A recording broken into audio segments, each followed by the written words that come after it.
these are the examples of startups. Okay. So startup is an organization that created to सांगा मला हे वाचा. Created to in the काय बनेल समजलं असा प्रॉब्लेम शोधायचा ज्याचा पैसा बनेल. ठीक आहे. सिंपल टर्म खूपच सिम्पलेस्ट वेनी स्टार्टअप कळालं तुम्हाला. ओके. आता it should focus on growth and innovation. आणि स्टार्टअप काय असतं नवीन बिझनेस कसा असतो स्टेबल असतो नो मॉडेल असतं कदाचित तो फॅमिली मध्ये रन झालेला असतो right. But startup is nothing but experimenting something new high growth and innovation. Okay. So this is about the business versus startup.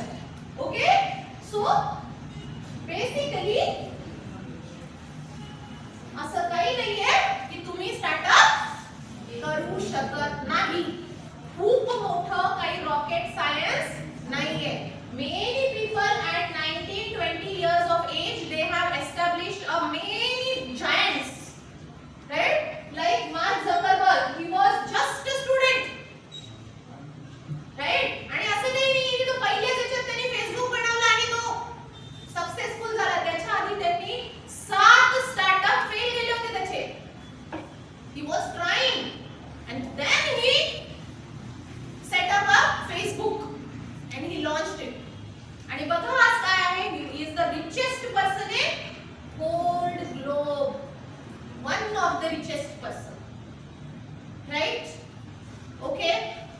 So this was just the startup. Ritesh Agarwal. Do you know? Yes. What? Yes, सांगा बरोबर आहे.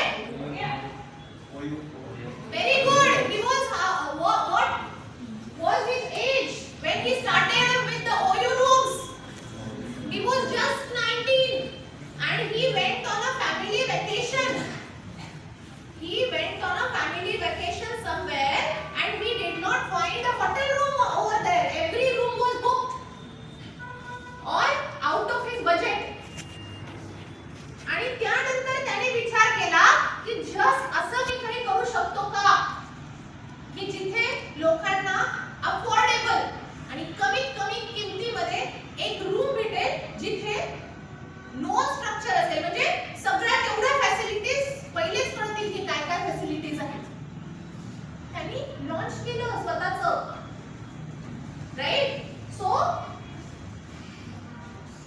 खालची line लक्ष देऊन वाचा. लक्ष देऊन your marks also matters.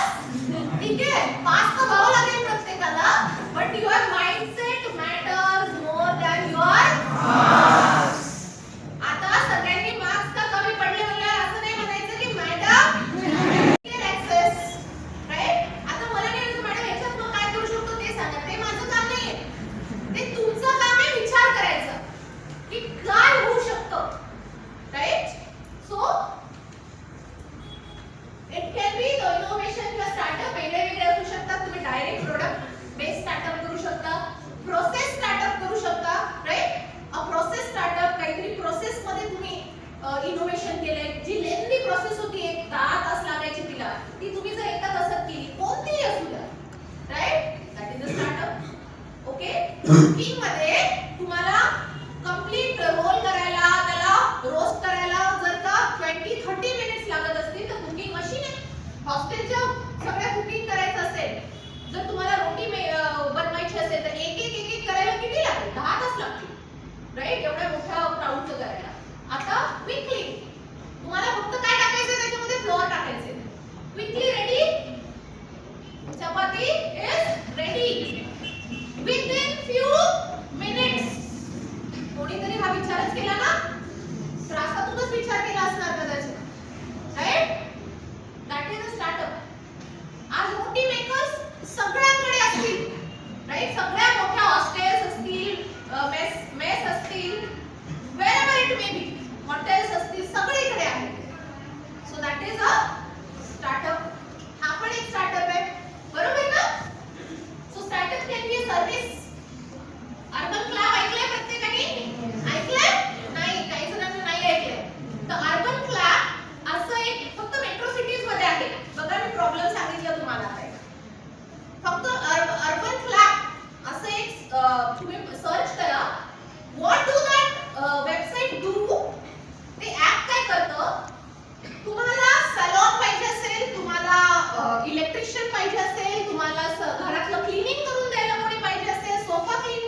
पाहिजे असेल, तुम्ही बुक करायची अपॉइंटमेंट. ओके, तो कोणत्या दिवशी पाहिजे, काय पाहिजे, कोणती सर्व्हिस पाहिजे, तुम्हाला फक्त फिटिंग करायची आहे की मोठं काम आहे, एक रूम करायची आहे, फक्त सोफा साफ करायचा आहे की पूर्ण घर क्लीन करायचं आहे का फक्त वॉशरूम क्लीन करायचे, सगळं काही दिलेलं आहे त्याच्यावर. सगळं काही तुम्ही बुक करू शकता, पेमेंट करू शकता, तो पर्सन तुमच्या घरी येऊन जाईल. Right, a biggest, one of the biggest startup in metro cities. मग प्रॉब्लेम काय आहे, टॉप मेट्रो सिटीज मध्येच आहे हा.